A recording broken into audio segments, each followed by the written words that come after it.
The Cadillac CT4 is Cadillac's entry-level luxury sedan. We're going to take a look at it today and see if it is a good, viable entry-level option or if you should skip and get something bigger and better. My name's Jason and you're watching Got an X.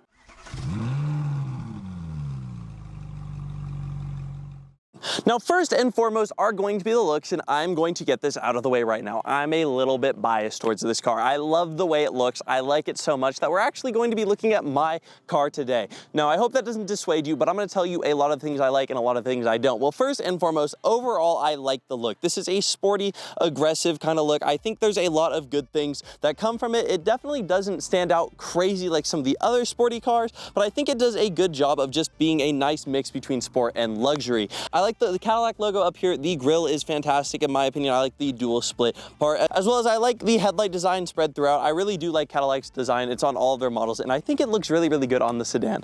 Overall, I do like the looks of the car. That's just gonna be the way it is. Now, for the engine in the CT4V, you're going to get the better engine option between the two basic ones, which is going to be the 2.7 liter inline-four engine, which creates 325 horsepower, 380 pound-feet of torque. It's a pretty solid option. The one thing that I do not like about the V version with this engine is I think there are better options. You get the V6 if you go all the way up to the Blackwing, which I think is a much better option for this car. This one will get you through your daily life and do whatever you need it to, but it's not going to be as much fun as something like the Blackwing itself. Now, if I were to tell you this was the V model of the CT4, there's not many indicators, but one of those indicators is going to be on the side right here with the V logo. Mine has a blackout trim. I think the blackout looks a lot better on the car than the silver, just because with this coloration in particular, it just kind of blends and makes the car feel a little bit more luxurious and mysterious. Now, the back of the CT4V is nothing special at all either. You got this little ducktail spoiler. I think it's kind of cute, but honestly, it's nothing spectacular. You have another V badge right here to prove that you in fact did get the V logo, the Cadillac logo, the CT4 logo on that side over there. But overall, the back is nothing crazy. You do have the nice Cadillac taillight designs, but the big thing that is going to be a kicker and not something you're going to love back here is going to be the storage space. This is 10.7 cubic feet of storage space. We can barely get all our equipment in here. You're not fitting much. You can fit maybe your grocery runs, and if you don't have anything too crazy, you can fit it in here, but overall, the trunk space isn't that fantastic. This is not a car that is going to be doing what you need it to be doing if you're talking storage wise. Now, the inside of the CT4 is where I really kind of fell in love with this car. I think the interior is definitely sleek. It's nice. This one is all black. The black is not really the best option overall. I think one of the caramel colors or something along the lighter color schemes are a bit better, but this is what I got and I do actually like it. But we're going to talk about some of the features inside this car. You do have this little screen here. It is definitely not big. You can control a lot of things through here. It has Apple CarPlay, Android Auto, it has the Cadillac features and everything along those lines, but you also do have your climate controls down here. I don't find myself ever using it on the screen. I always just use it down here, and I think this is a nice option to have because this screen is not my favorite to navigate because they give you this knob here, which is a little bit more frustrating to use.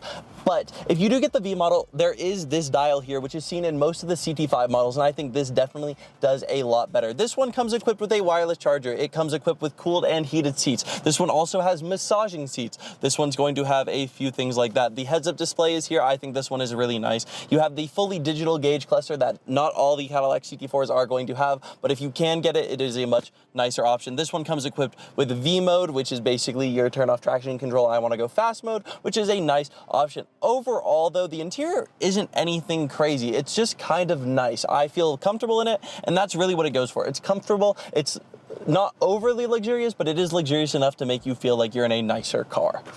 Now, behind the wheel of the CT4 is a pretty solid experience. I mean, the steering wheel feels good in your hands. You have a lot of control. Your steering is quite tight. I feel like everything is really responsive, and that's a great thing to have in your car. You have a bunch of different modes you can drive in. There's V mode, which is exclusively to the V models. You have sport mode, track mode, everything like that. And you can really push this engine. I mean, it feels fast when you put your foot down, and it's honestly really nice. But if we're going to talk about the luxury aspects, the inside of the cabin is pretty quiet overall. You don't hear a lot of that road noise, even though you're relatively close to the ground itself. I feel like it's a pretty solid driving experience overall because it fits all of the boxes that you really want, right? Your steering is tight, responsive. You push down on the pedal, you're going to accelerate, and it's going to be a good acceleration feel. The engine you can hear, the engine sounds great, but overall, I mean, it is just a good driving review. It does exactly what it needs to do, and that's why I can recommend it. Now, overall, do I like the car? Well, yeah, I mean, I wouldn't have spent the amount of money I spent on getting this car if I didn't like it. So that's why I'm gonna have it as my new car. But from an average buyer's perspective, is it worth it? Well, I think that really boils down to what you value in a car. I think this has a lot of great interior features. I think the engine option is solid, but if you want something speedier or that you feel the acceleration is a bit more, this one isn't really going to be all that great. Overall, I do think it's a great car. Let me know what you guys think. Let me know if you guys would want one in the comments down below. If you like the video, make sure to leave a like, and we will see you in the next one.